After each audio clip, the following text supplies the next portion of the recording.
Okay, today we are moving on to formulas. We are going to evaluate formulas. They are a form of an equation that has more than one variable. What you can do today, evaluate formulas for a given variable. Remember, evaluate means like plugging in. It really means utilizing a formula. So a formula is more than one variable. It's not x equals 3 plus 2. It is, there are more variables.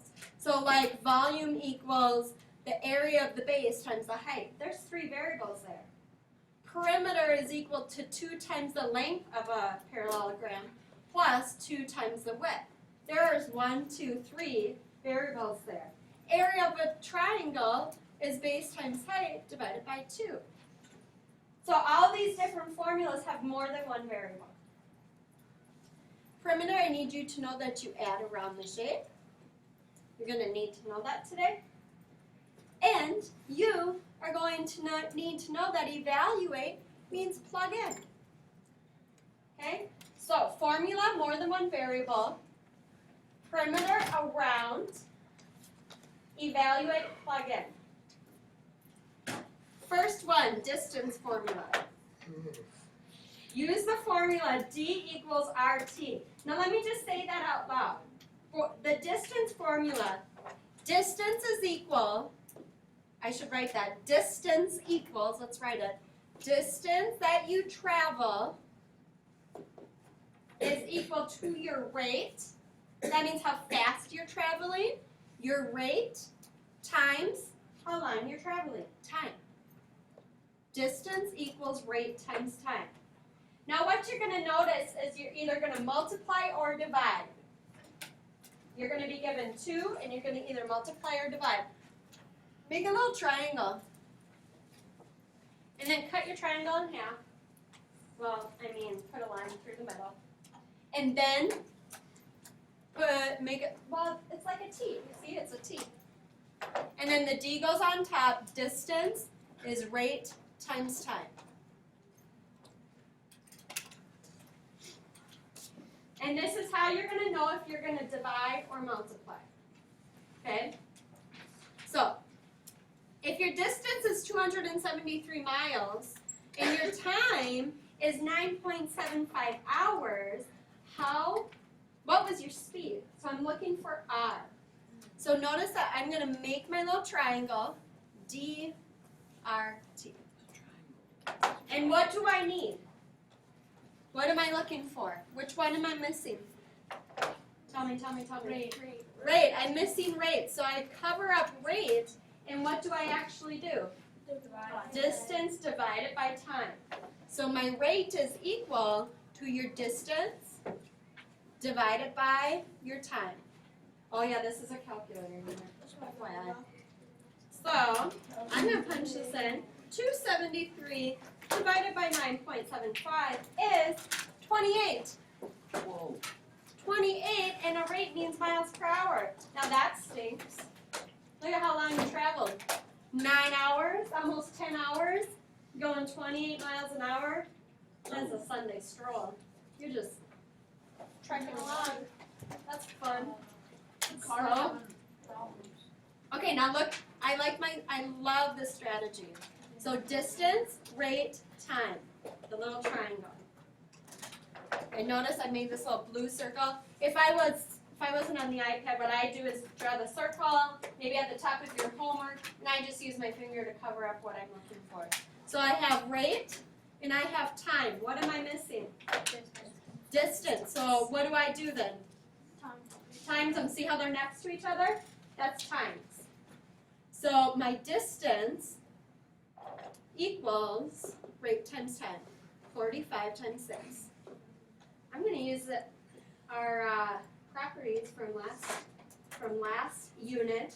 I'm going to use a distributive property. This is really 6 times 40 is what? 240 plus 30. 270 miles.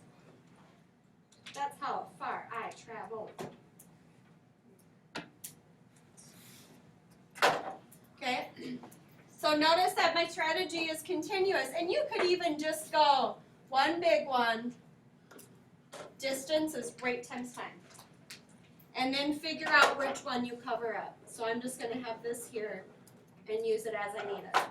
So D is 540.75 inches and R is 10.5 inches per hour.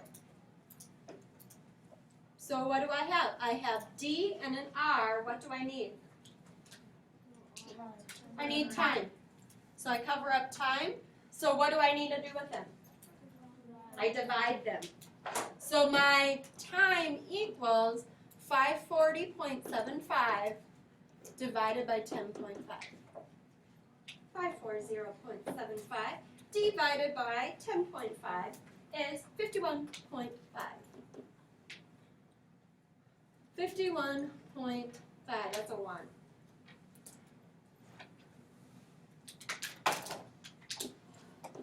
I think it's years. See how time is in years? It's years. Ay, ay, ay. That's a long time. Okay. T is 4. R is 70. What am I looking for? T is 4. So notice I T, R, I'm missing my D. So I'm covering this up. What do I do with the R and T then? Multiply. Because see how they're right next to each other? So it's going to be D equals rate times time. 70 times 4, 280 miles. And I know it's miles because my right kind of tells me what I'm doing. Okay, so the perimeter formula that you'll be working with today, perimeter equals 2L plus 2H. Just kidding, 2W. 2 times the length plus 2 times the width. When you think about a rectangle or any kind of parallelogram, perimeter is 2 lengths and 2 widths. So that's where that comes from. So let's say you have a rectangle with a length of 9 and a width of 11. What's the perimeter? Well, plug in. So it's 2 times the length. Length is 9. Plus 2 times the width. Width is 11. 18 plus 22, 40. 40 something units. 40 units. Oh man, now I'm going to actually have to use a little bit of algebra before you're formally instructed. Now, again, P equals 2L plus 2W. Plug in what you know. P is 120, so 120 equals, length is 20, so 2 times 20 plus 2W. I have to find my width. That's a little bit different. So I just do order of out. So 120 equals 40 plus 2 times the width. What do you think I should do with that 40? Subtract it. I heard someone whisper it. Subtract it. Or, since you're not formally taught the algebra, I'm sure you remember from last year vaguely, but what you could do is just say, okay, I want this to be what? What plus 40 is 120? 80. 80. I want 2W to be 80. What's half of 80? 40. 40. So I can use like that kind of logic to do it, where W is 40. So again, what I did is I said 40 plus what gave me 120, and I knew I wanted this to be 80. I knew it. Well, I'm going 2 times something, so I don't want it 2 times 80. I want to take half of 80. So half of 80 is 40. Okay? Or, if you would rather learn the algebra way, you take 40 away, and you get 80 equals 2W, divide by 2. 2 times what gives you 80? W is 40. This next formula that you're going to be using today is very common in 7th and 8th grade because it's kind of a complicated formula. So it's the conversion, and maybe you did this in science, I don't know, maybe you will in upcoming units, but it's converting degrees. When you convert degrees, you'll just plug in and simplify. So here's how you convert from Fahrenheit to Celsius. Celsius is equal to 9/5 times Fahrenheit take away 32. So again, you have to apply order of operations. You would go Fahrenheit take away 32 times 9/5. However, what I would recommend is turn your 9/5 to a decimal. C is really equal to 4.5. 4.5 times F minus 32. It is going to make your life a whole lot easier if you don't have to deal with fractions. So let's convert if F is 12. So Celsius would equal 4.5 times 12 minus 32. Well, I gotta go 12 minus 32. What's that, negative 20? 4.5 times negative 20. And then I can use my calculator, and that is negative 90. Negative 90 degrees Celsius. Oh gosh, I actually have no idea what that feels like, but it sure looks cold to me. Like 12 degrees Fahrenheit. Huh? Celsius is equal to, is dependent on Fahrenheit. Here. Okay, F is 42. So I'm going to go C is equal. I'm going to use my decimal one. That's what I would do if I was you tonight. 4.5 times 42 minus 32. 4.5 times 10. Hey, do you know the rule with 10 and decimals? You just move it. It's just 45. You just move the decimal one spot. 1 0, one spot.